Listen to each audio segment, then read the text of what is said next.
Class 12th Psychology Chapter 1 Introduction. If you feel and observe your friends, classmates, or relatives, you will find how they differ from each other in the manner they perceive, learn, and think. Such individual differences can be noticed in every walk of life. That people differ from one another is obvious. In class 11th, you have learnt about psychological principles that are applied to understand human behavior.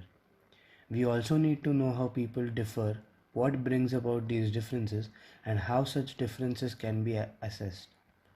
You will recall how one of the main concerns of modern psychology has been the study of individual differences from the time of Galton. This chapter will introduce you to some of the fundamentals of individual differences.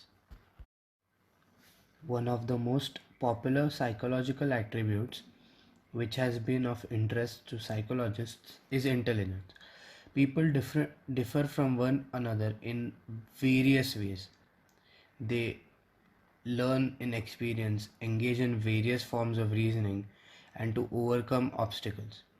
In this chapter, you will study the nature of intelligence, changing definitions of intelligence, cultural differences, range and variation, and the nature of special abilities or aptitudes. Individual differences in human functioning. Individual variations are common within and across all species. Variations add color and beauty, voice, and feel to it. For a moment, think of a world around you where each and every object is the same color, feels the same, and we listen to it in the same way. How would the world appear to you? Certainly not a beautiful and attractive one. Would you prefer to live in such a world? In all likelihood, your answer will be no. Like objects, people too possess different combinations of traits. Variability is a fact of nature and individuals are no exception to this. They vary in terms of physical characteristics such as height, weight, strength, hair color, and so on. They also vary along psychological dimensions. They may be intelligent or dull, dominant or submissive, creative or not so creative, outgoing or withdrawn, etc. The list of variations can be endless. Different traits can exist in varying degrees in an individual. In this sense, each one of us is unique as he or she exemplifies a typical combination of various traits. The question which you may like to pose is how and why people differ. This, in fact, is a subject of matter of study of individual differences. For psychologists, individual differences refer to distinctiveness and variations among people's characteristics and behavioral patterns. While many psychologists believe that our behaviors are influenced by our personal traits, some others hold the view that our behaviors are influenced more by situational factors. The latter view is known as situationalism, which states that situations and circumstances in which one is placed influences one's behavior. A person who is generally aggressive may behave in a submissive manner in his or her boss's presence.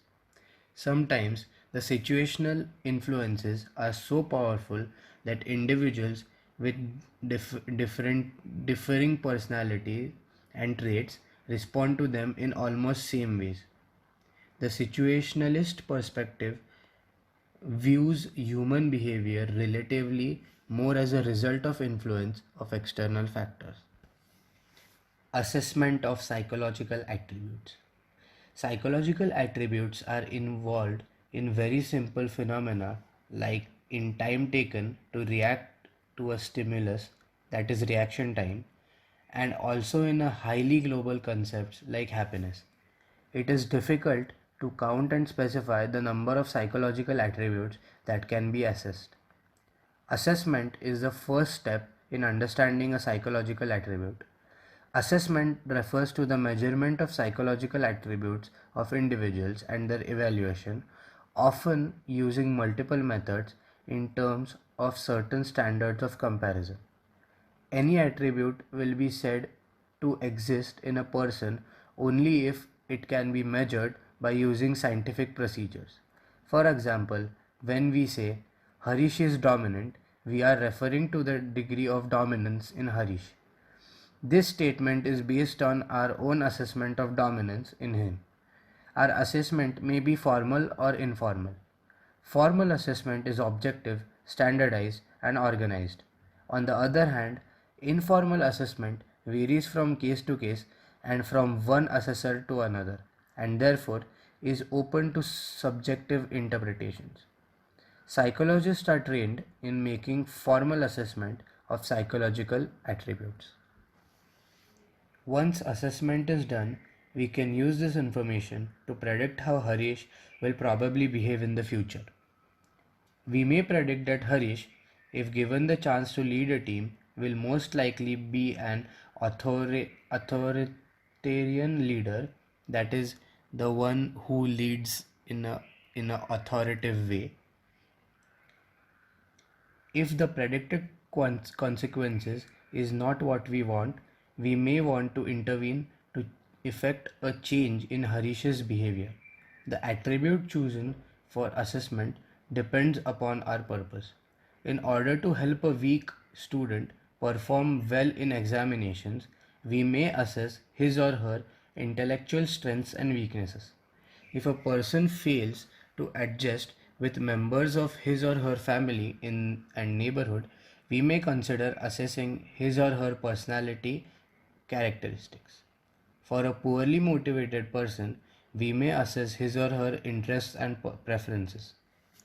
Psychological assessment uses systematic testing procedures to evaluate abilities, behaviors, and personal qualities. Some domains of psychological attributes.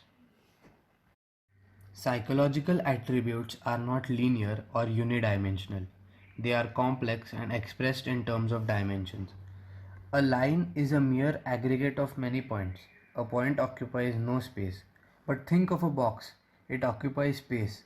It can be described only in terms of three dimensions, that is length, width, and height. Similar is the case when psychological attributes come in picture. They are usually multidimensional. If you want to have a complete assessment of a person, you will need to assess how he or she functions in various domains or areas such as cognitive, emotional, social, etc. We will discuss in this chapter some important attributes that are of interest to psychologists. These attributes are categorized on basis of variety of tests using psychological literature. 1. Intelligence. Intelligence is globally capacity or the global capacity to understand the world, think rationally, and use available resources efficiently. Intelligence tests provide a global measure of person's general cognitive competence, including the ability to profit from schooling. Generally, students having low intelligence are not likely to do so well in school-related examinations, but their success in life is not associated only with intelligence regarding test scores. 2. Aptitude. Aptitude refers to an individual's underlying potential for acquiring skills. Aptitude tests are used to predict what an individual will be able to do if given proper environment and training. A person with high mechanical aptitude can profit from appropriate training and can do well as an engineer. Similarly, a person having high language aptitude can be trained to be a good writer. 3. Interest. Interest is an individual's preference for engaging in one or more specific activities relative to others. Assessment of interests of students may help to decide what subjects or courses they can pursue comfortably and with pleasure. Knowledge of interests helps us in making choices that promote life satisfaction and performance on jobs. 4. Personality. Personality refers to relatively enduring characteristics of a person that make him or her distinct from others. Personality tests try to assess an individual's unique characteristics, like whether one is dominant or submissive, introvert or extrovert, moody or unstable, etc. Personality assessment helps us to explain an individual's behavior and predict how he or she will behave in the future. 5. Values. Values are enduring beliefs about an ideal mode of behavior. A person having a value sets a standard for guiding his or her actions in life, and not only his or her, but also his forthcoming generations. In value assessment, we try to determine the dominant values of a person. The examples may be political, religious, social, economic, etc. Assessment methods. Several methods are used for psychological assessment. You have learned about some of these methods in class 11th. Let us recall their key features. Psychological tests. Psychological test is an objective and standardized measure of an individual's mental or behavioral characteristics. Objective tests have been developed to measure all dimensions of psychological attributes, that is, intelligence, aptitude, etc., and these tests are widely used for the purpose of clinical diagnosis, guidance, personal selection, placement, and training. Beside objective tests, psychologists have also developed certain projective tests, especially for the assessment of personality. You will see about them in the next chapter. Interview. Interview invokes seeking information from a person on a one-to-one basis. You may see it being used when a counselor interacts with a client. A salesman makes a door-to-door survey regarding the usefulness of a particular product, or an employee selects employees for his or her organization. Case study. Case study is an in-depth study of the individual in terms of his or her psychological attributes. Psychological history in context of his or her psychosocial and physical environment. Case studies are widely used by clinical psychologists. Case analysis of the lives of great people can also be highly illuminating for those willing to learn from their life experiences. Case studies are based on data generated by different methods, that is, by interview, observation, tests, etc. Observation. Observation involves employing systematic, organized, and objective procedures to record behavioral phenomena occurring naturally in real time. Certain phenomena, such as mother-child interactions, can be easily studied through observation.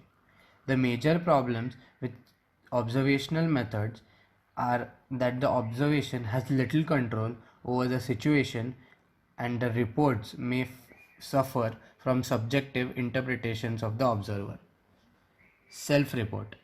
Self-report is a method in which a person provides factual information about himself or herself, and or opinions, beliefs that he or she holds. Such information may be obtained by using interview schedule or a questionnaire, a psychological test, or a personal diary. Intelligence. Intelligence is a key struct employed to know how individuals differ from one another. It also provides an understanding of how people adapt to their behavior. According to the environment they live in, this matters. In this section, you will study about intelligence in its various forms. Psychological notion of intelligence is quite different from the commonsensical notion of intelligence. If you hear to an intelligent person or listen to him carefully, you are likely to see these attributes of mental awareness, ready wit, quickness in learning, ability to understand relationships, etc. The Oxford Dictionary explains intelligence as the power of perceiving, learning, understanding, and knowing. Early intelligence theorists also used these attributes in defining intelligence. Alfred Binet was one of the first psychologists who worked on intelligence. He defined intelligence as the ability to judge well, understand well, and reason well. Welchler, whose intelligence tests are most widely used, understood intelligence is in terms of its functionality, that is, its value for adaptation to environment. He defined it as the global and aggregate capacity of an individual to think rationally, act purposefully, and to deal effectively and efficiently with his and or her environment. Other psychologists, such as Gardner and Sternberg, have suggested that an intelligence of an individual not only helps in adapting to the environment but also actively modifies or shapes it. Theories of intelligence. Psychologists have proposed several theories of intelligence. Theories can be broadly classified as either representing psychometric, structural approach or an information processing approach. The psychometric approach considers intelligence as an aggregate of abilities. It expresses the individual's performance in terms of single index of cognitive abilities. On the other hand, the information processing approach describes the process people use in intellectual reasoning and problem solving. The major focus of this approach is on how an intelligent person acts, rather than focusing on structure of intelligence or its underlying dimensions. Information processing approach emphasizes studying cognitive functions, underlying intelligent behaviors, etc. We will discuss about some of the representative theories in these approaches.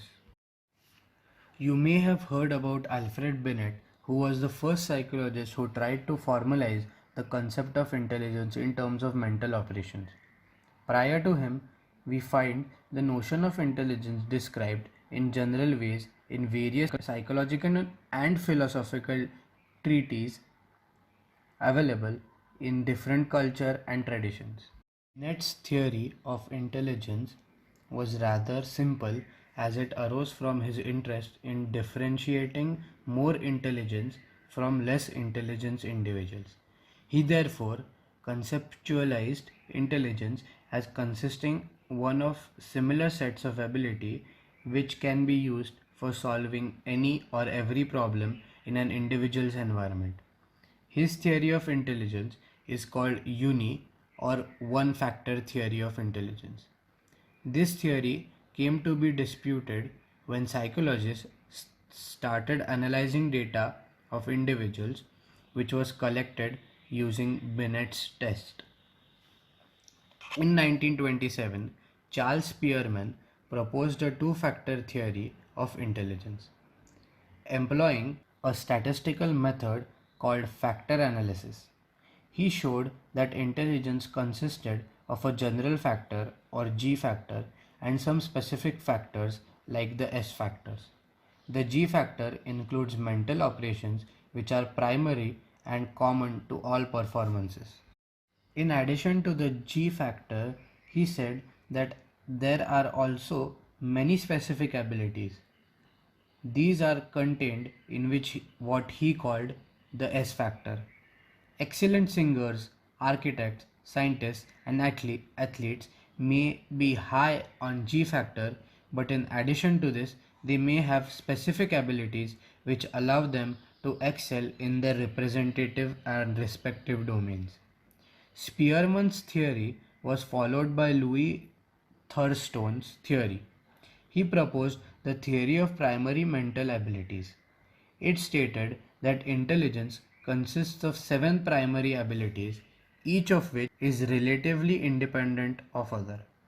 These primary abilities are verbal comprehension, that is grasping meaning of words, concepts and ideas; numeric abilities, speed and accuracy of numerical and computational skills, spatial relations, visualizing patterns and forms, perceptual speed, that is speed of perceiving details, word fluency, that is using words flexibly and fluently, memory, accuracy in recalling information, and inductive reasoning, that is deriving general rules from presented facts. Arthur Jensen proposed a hierarchical model of intelligence consisting of abilities operating on two levels called level 1 and level 2. Level 1 is the associative learning in which output is more or less similar to the input, that is rote learning or memory. Level 2, called cognitive competence, involves high order skills as they transform the input, process and produce an effective output. J.P. Gulford proposed the structure of intellect model, which classifies intellectual traits among three dimensions: operations, content, and products. Operations are which the respondent does. These includes cognition, memory, recording, memory retention, divergent cognitive abilities, convergent production, and evaluation.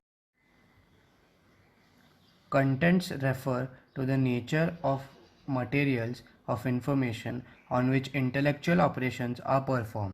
These include visual, auditory, symbolic, that is letters, numbers, etc., semantic, that is words, behavioral, that is information about people's behavior, attitude, and needs, etc. Products refer to the form in which information is processed by the respondent. Products are classified into units, classes, relations, systems, transformations, and implications. Since this classification includes 6 into 5 into 6 categories, therefore the model has 180 cells. Each cell is expected to have at least one factor or ability. Some cells may have more than one factor. Each factor is described in terms of all three dimensions. The above mentioned theories are representations of psychological and psychometric approach to understand intelligent behavior. Theory of multiple intelligences. Howard Gardner proposed the theory of multiple intelligences. According to him, intelligence is not a single entity. Rather, distinct types of intelligences exist. Each of these intelligences are independent of each other. This means that if a person exhibits one type of intelligence, it does not necessarily indicate being high or low on other types of intelligences. Gardner also put forth that different types of intelligences interact and work together to find a solution to a problem. Gardner studied extremely talented persons who had shown exceptional abilities in their respective areas and described 8 types of intelligences. These are as follows. First, linguistic skills involved in production and use of language. It is the capacity to use language fluently and flexibly to express one's thinking and understand others. Persons high on this intelligence are word smart. That is, they are sensitive to different shades of words' meanings, are articulate, and can create linguistic images in their minds. Poets and writers are strong on this component of intelligence. 2. Logical mathematical skills in scientific thinking and problem solving. Persons high on this intelligent type think logically and critically. They engage in abstract reasoning and can manipulate symbols to solve mathematical problems. Scientists and Nobel Prize winners are likely to be strong in this component. 3. Spatial. It refers to the abilities involved in forming, using, and transforming mental images. The person high on this intelligence can easily represent the spatial world in their mind. Pilots, sailors, sculptors, painters, architects, interior decorators, and surgeons are likely to have highly developed spatial intelligence. Fourth, musical. Sensitivity to musical rhymes and patterns. It is the capacity to produce, create, and manipulate musical patterns. Persons high on this intelligence are very sensitive to sound and vibrations, and in creating new patterns of sound. 5. Bodily kinesthetics. Using whole or portions of the body flexibly and creatively. This consists of use of the whole body or portions of it for display or construction of products and problem solving. Athletes, dancers, actors, sportsmen, gymnasts, surgeons are likely to have such kind of intelligence. Sixth, interpersonal. Sensitivity to subtle aspects of others' behaviors. This is the skill of understanding the motives, feelings, and behaviors of other people so as to bond into a comfortable relationship with others. Psychologists, counselors, politicians, social workers, and religious leaders are likely to be high on this intelligence. Seventh, intrapersonal. Awareness of one's own feelings, motives, and desires. This refers to the knowledge of one's internal strengths and limitations and using that knowledge to effectively relate to others. Persons high on this ability have finer sensitivity regarding their identity, human existence, and meaning of life. Philosophers and spiritual leaders present examples of this type of intelligence. Eighth, naturalists. Sensitivity to features of natural world. This involves complete awareness of our relationship with the natural world. It is useful in recognizing the beauty of different types of species of flora and fauna and making subtle discriminations in the natural world. Hunters, farmers, tourists, botanists, zoologists, and bird watchers possess more of naturalistic intelligence. Triarchic theory of intelligence. According to this theory, there are three types of basic intelligence: componential, experiential, and contextual. The elements of triarchic theory intelligence are as follows: componential intelligence. Componential or analytical intelligence is the analysis of information to solve problems. Persons high on this ability think analytically and critically and succeed in schools. This intelligence has three components, each serving a different function. First is the knowledge acquisition component, which is responsible for learning and acquisition of various ways of doing things. The second is meta or higher order component, which involves planning concerning what to do and how to do. The third is performance component, which involves actually doing things. Experiential intelligence. Experiential or creative intelligence is involved in using past experiences creatively to solve novel problems. It is reflected in creative performance. Persons high on this aspect integrate different experiences in an original way to make new discoveries and inventions. They quickly find out which information is crucial in a given situation. Contextual intelligence. Contextual intelligence or practical intelligence involves the ability to deal with environmental demands encountering on a daily basis. It may be called street smartness or business sense in high level business levels. Persons high on this aspect easily adapt to their present environment or select a more favorable environment than the existing one, or modify the environment to fit their needs. Therefore, they turn out to be successful in life. Individual differences in intelligence. Intelligence, interplay of nature and nurture. The evidence of hereditary influences on intelligence comes mainly from studies on twins.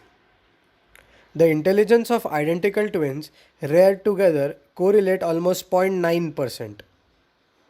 Twins separated early in childhood also show considerable similarity in their intellectual, personality, and behavioral characteristics.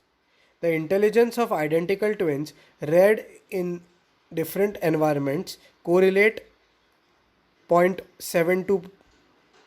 Those of fraternal twins reared together correlate almost zero point 0.6, and those of brothers and sisters read together correlate about zero point 0.5, while siblings read apart correlate about 0.25. Another line of evidence comes from the studies of adopted children, which shows that children's intelligence is more similar to their biological rather than adoptive parents. With respect to role of environment, studies have reported that children grow in age, their intelligence level tends to move closer to that of their adoptive parents. Intelligence from children from disadvantaged homes adopted into families with higher socio-economical status exhibit a larger increase in their intelligence scores. There is a evidence in the environmental deprivation lowers intelligence while rich nutrition, good family background, and quality schooling increases intelligence. There is a general consensus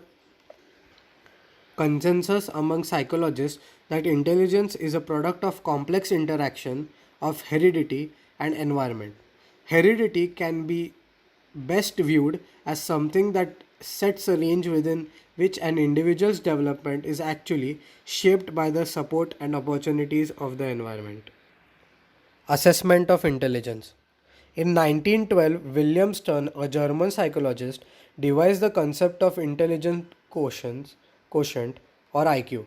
IQ refers to the mental age divided by chronicle age and multiplied by 100. IQ scores are distributed in population in such a way that the scores of most people tend to fall in a middle range of distribution. Only a few people have either very high or very low scores. The frequency distribution for the IQ scores tend to approximate a bell curve shape called the normal curve. This type of distribution is symmetrical around a central value called the mean. The distribution of IQ scores is in the form of a normal distribution. The IQ score and the mean of the IQ score in a population is 100. People with IQ scores in the range of 90 to 110 have normal intelligence.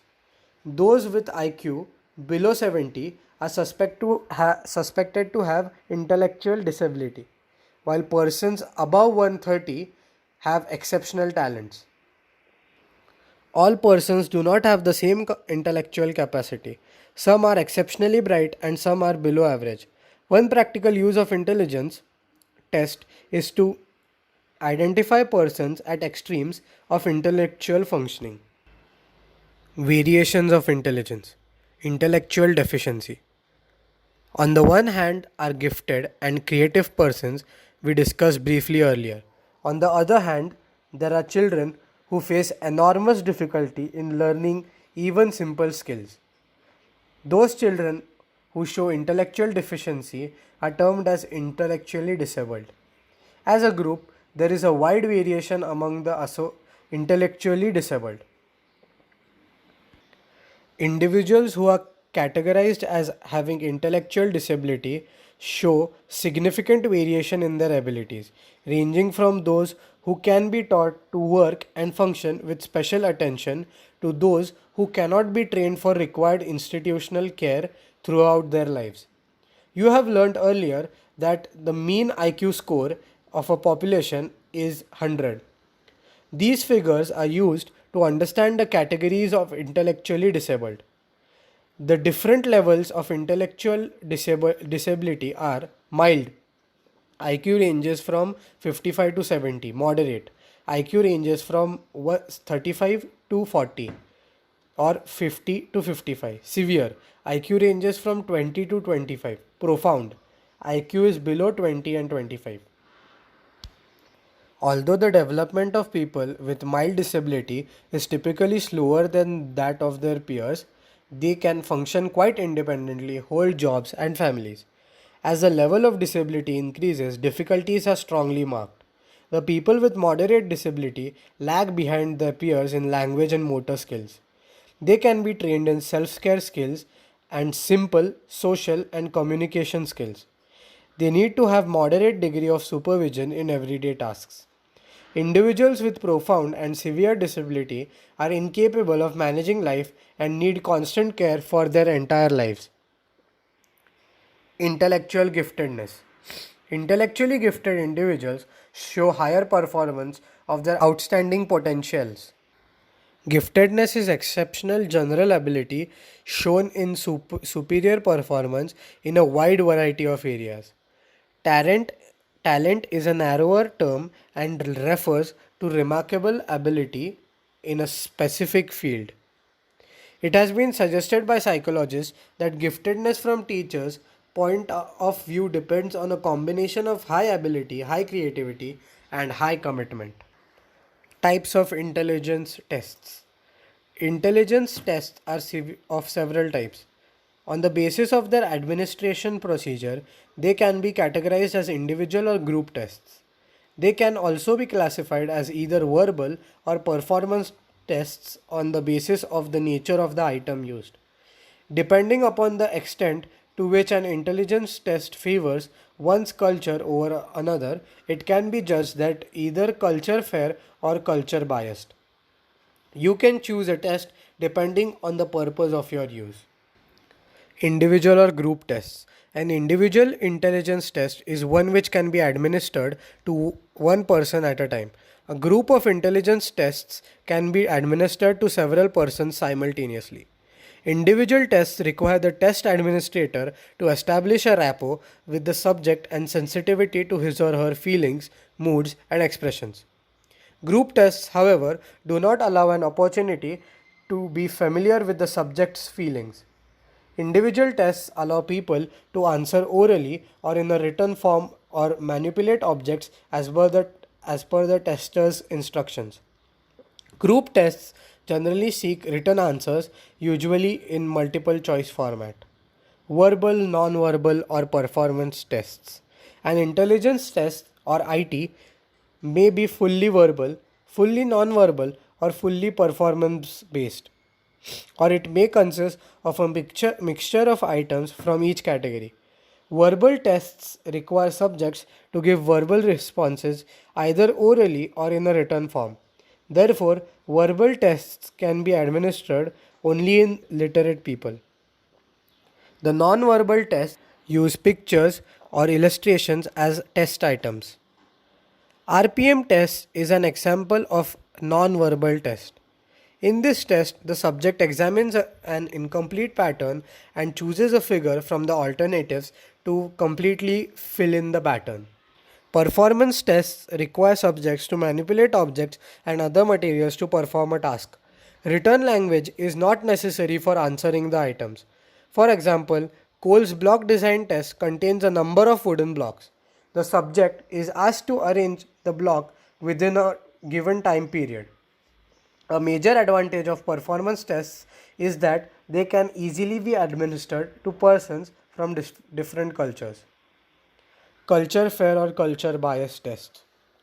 Intelligence tests can be culture fair or culture biased. Many intelligence tests show a bias to the culture in their as they develop. Tests developed in America and Europe represent an urban and middle class culture ethos.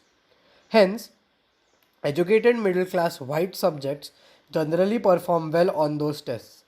The items do not respect the cultural perspectives of Asia and Africa. The norms for this test are also drawn from Western cultural groups. It is nearly impossible to design a test that can be applied equally meaningfully in all cultures. Psychologists have tried to develop tests that are culture fair or culturally appropriate. That is, one that does not discriminate against individuals belonging to different cultures. In such tests, items are constructed in a manner that they assess experiences common to all cultures or have questions in which language usage is not required. Non-verbal and performance tests help reduce the culture bias. Culture and intelligence. A major characteristic of intelligence is that it helps individuals to adapt to their environment. The cultural environment provides a context of intelligence to develop.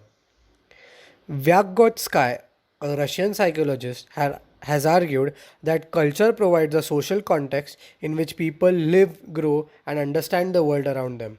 For example, in less technologically developed societies, social and emotional skills in relation to people are valued, while in technologically advanced societies, personal achievements founded on abilities of reasoning and judgment is considered to represent intelligence. From your previous reading, you know that culture is a collective system of customs, beliefs, attitudes, and achievement in art and literature. A person's intelligence is likely to be tuned by their cultural parameters. Many theorists have regarded intelligence as attributes specific to the person without regard to their cultural background. The unique features of culture now find some representation in theories of intelligence. Stenberg's notion of contextual or practical intelligence implies that intelligence is a product of culture. The Russian psychologist Vygotsky also believed that cultures, like individuals, have different life of their own. They grow and change, and in process specify what will be the end product of successful intellectual development.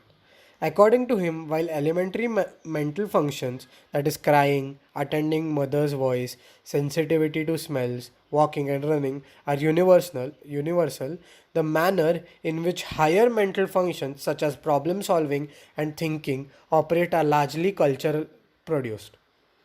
Technologically advanced societies adopt child rearing practices that foster skills of generalization and abstraction, speed, minimal moves, and mental manipulation among children. These societies promote a type of behavior which can be called technological intelligence. In these societies, persons are well versed in skills of attention, observation, analysis, performance, speed, and achievement orientation. Intelligence tests developed in Western cultures look precisely for these skills in an individual. Technological intelligence is not so valued in many Asian and African societies. The qualities and skills regarded as intelligent actions in non Western cultures are sharply different, though the boundaries are gradually vanishing under the influence of Western cultures. In addition to cognitive competence that is very specific to the individual, the non Western cultures look for skills to relate to others in the society. Some non Western societies value self reflection and collectivistic orientation as opposed to personal achievements and individualistic orientation. Intelligence in the Indian tradition. Contrary to technological intelligence, intelligence in Indian tradition can be termed as integral intelligence, which gives emphasis on connectivity with the social and world environment. Indian thinkers view intelligence from a holistic perspective where equal attention is paid to cognitive and non cognitive processes as well as their integration. There are the following types of intelligences in Indian tradition: cognitive capacity, which is the sensitivity to context, understanding, discrimination, problem solving, and effective communication. Social competence, respect for social order, commitment to elders, the young and the needy, concern about others, recognizing others' perspectives. Emotional competence, self regulation and self monitoring of emotions, honesty, politeness, good conduct, and self evaluation. Entrepreneurial competence, commitment, persistence, patience, hard work, vigilance, and goal directed behaviors comes under entrepreneurial competence. Emotional intelligence. The notion of emotional intelligence broadens the concept of intelligence beyond the intellectual sphere or domain and considers that intelligence includes emotions. You may note that it builds on the concept of intelligence in the Indian tradition. Emotional intelligence is a set of skills that underlie accurate appraisal, expression, and regulation of emotions. It is the feeling side of intelligence. A good IQ and scholastic record is not enough to be successful in life. You may find many people who are academically talented but are unsuccessful in their own way. They experience problems in family, workplace, and interpersonal relationships. What do they lack? Some psychologists believe that the source of their difficulty may be of a lack in emotional intelligence. The concept was first introduced by Salvori and Mayer, who considered emotional intelligence as the ability to monitor one's own and others' emotions, to discriminate among them, and to use the information to guide one's thinking and actions. Emotional quotient or EQ is used to express emotional intelligence in the same way as IQ is used to express intelligence. In simple terms, emotional intelligence refers to the ability to process emotionally information accurate and efficiently. To know the characteristics of a person who are high on emotional intelligence, you will get to know it below. Emotional intelligence is receiving increasing attention of educators for dealing with students who are affected by stresses and challenges of the outside world. Programs aimed at improving students' emotional intelligence have beneficial effects on their academic achievements. They encourage cooperative behavior and reduce their antisocial activities. These programs are very useful in preparing students to face the challenges of life outside the classroom. Special abilities, aptitude, nature, and measurement. By now, you have learned about intelligence. You may recall that intelligence tests assess a general mental ability. Aptitude refers to special abilities in particular field of activity. It is a combination of characteristics that indicates an individual's capacity to acquire some specific knowledge or skill after training. We assess aptitude with the help of selected tests. The knowledge of aptitude can help us to predict an individual's future performance. While assessing intelligence, psychologists often found that people with similar intelligence differ widely in acquire certain knowledge or skills. You may observe in your class that there are certain areas in which some intelligent students do not do well. When you have a problem in mathematics, you may turn to Aman for help, and with similar difficulties in literature, you may consult Avnish. You may request Shubham to sing for your annual function, and you may turn to John while facing a problem with your bike. These specific skills and abilities are called aptitudes. With proper training, these aptitudes and abilities can be considerably enhanced. In order to be successful in particular field, a person must have both aptitude and interest. Interest is a preference for particular activity. Aptitude is potentially to perform that activity. A person may be interested in a particular activity or job but may not have the same aptitude for it. Similarly, a person may have the potentiality for performing a job but may not be interested in doing that. In both cases, the outcome will not be satisfactory. A student with high mechanical aptitude and strong interest in engineering is likely to be a successful mechanical engineer. Aptitude tests are available in two forms: independent, which is specialized aptitude tests, and multiple, that is generalized aptitude tests.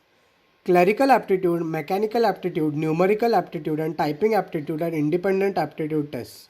Multiple aptitude tests exist in the form of test batteries which measure aptitude in several separate but homogeneous areas. Differential aptitude test DAT, the General Aptitude Test Battery GABT, the Armed Service Vocational Aptitude Battery ASVAB are well known aptitude test batteries. Among these, DAT is most commonly called the in educational settings. It consists of 8 independent subsets: verbal reasoning, numerical reasoning, abstract reasoning, clerical speed and accuracy, mechanical reasoning, space relations, spelling, and language usage. J.M. Oja has developed an Indian adaptation of DAT. Several other aptitude tests have been developed in India for measuring scientific, scholastic, literal, clerical, and scientific aptitudes. Creativity. In the foregoing sections, you have read that there are variations in psychological attributes like intelligence, aptitude, personality, and so on. Here, you will learn that there are differences in potential for creativity across individuals and the manner in which creativity is expressed. Some are highly creative and others are not so creative. Some may express creativity in writing, still others in dance, music, poetry, science, and so on. Manifestations of creativity can be observed in a novel solution to solve a problem, an invention, composition of a poem, painting, new chemical process, an innovation in law, a breakthrough in preventing disease, etc. Despite differences, one common element among these is the production of something new and unique. We generally think of creativity in terms of creative persons like Tagore, Einstein, C.V. Raman, etc., who have made outstanding contributions in different spheres. In recent years, our understanding of creativity has broadened. Creativity is not just limited to a selected few, the artist, the scientist, the poet, or the inventor. The ordinary individual who is engaged in simple occupations like pottery, carpentry, cooking, etc., can also be creative. However, it has been said that they are not working at the same level of creativity as an eminent scientist or a writer. Hence, we can say that individuals vary in terms of the levels and the areas in which they exhibit creativity, and that all may not be operating at the same level. Einstein's theory of relativity is an example of highest level of creativity, which implies bringing out altogether new ideas, facts, theory, or a product. Another level of creativity is working on what has already been established. Literature suggests that children begin to develop their imagination during the early years of childhood, but they express creativity mostly through physical activities in a non-verbal way. When language and intellectual functions are fully developed and store of knowledge is adequately available, creativity is expressed through verbal models too. Those who are outstanding in their creativity may give an indication about the direction in which their creativity lies through their self chosen activities. In some cases, however, opportunities need to be provided before they can manifest their hidden potential for creativity. How do we explain variations in the potential for creativity? As in the case of other mental and physical characteristics, such variations can be attributed to the complex interaction of heredity and environment. There is no disagreement that creativity is determined by both heredity and environment. Limits of the creative potential are set by heredity. Environmental factors stimulate the development of creativity. How much of the creative potential can be realized when and in what specific form and direction is largely determined by environmental factors such as motivation, commitment, family support, peer influences, training opportunities, etc. Although no amount of training can transform an average person to the level of Tagore, Shakespeare, etc., but it is also true that every individual can raise his or her level of creative potential beyond its present level. In this context, you have already heard in class 11th about strategies to enhance creativity. Creativity and intelligence. One important debate to understand the variation in creativity has been the relationship of creativity with intelligence. Let us take an example of two students in a class. Sunita is regarded by her teachers as an excellent student. She does her work on time, scores the highest, and listens to instruction with care, grasps quickly, reproduces accurately, but she rarely comes out with ideas which are her own. Rita is another student who is just average in her studies and has not achieved high grades consistently. She prefers to learn on her own. She improvises new ways of helping her mother at home and comes up with new ways of doing her work and assignments. The former is considered to be more intelligent and the latter as more creative. Thus, a person who has the ability to learn faster and reproduce accurately may be considered intelligent more than creative unless he or she devises new ways of learning and doing. Terman in 1920 found that persons with high IQ were not necessarily creative. At the same time, creative ideas could come from persons who did not have a very high IQ. Other researchers have shown that not even one of those identified as gifted followed up throughout their adult life had been well known for creativity in some field. Researchers have also found that both high and low level of creativity can be found in highly intelligent children and also children of average intelligence. The same person thus can be creative as well as intelligent, but it is not necessary that intelligent one in the conventional sense must be creative. Intelligence, therefore, by itself does not ensure creativity.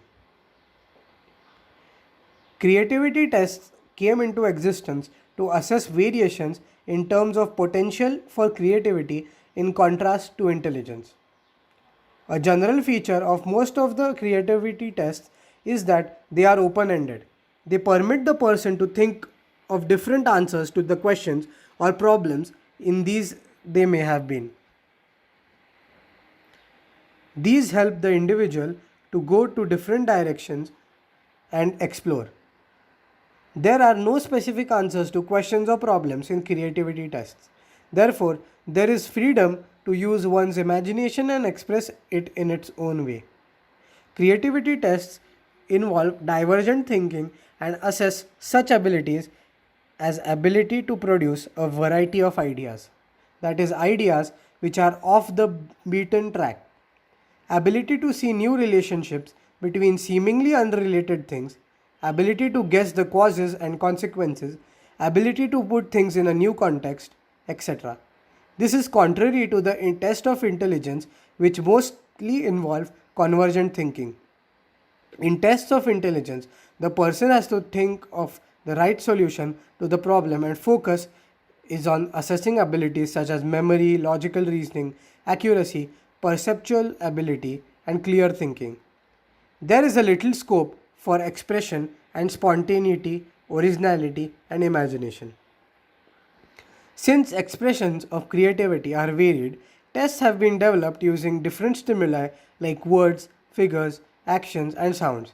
These tests measure general creative thinking abilities like ability to think of variety of ideas on given topic, situation, alternative ways of looking at things, problems or situations, to guess causes and consequences, to think of unusual ideas, to improve and to use common objects, ask unusual questions, and so on. A few investigators have also developed tests of creativity in different areas such as literary creativity, scientific creativity, mathematical creativity, etc. Some of the famous psychologists who have been developed creativity tests are also Gulford, Torrance, Khetana, Wallach, and Kogan, Paramesh, Bakhar Mehdi, and Pasi. Each test has a standardized procedure, a complete set of manual, and interpretation guide. These can be used only after extensive training in administration and interpretation of test scores.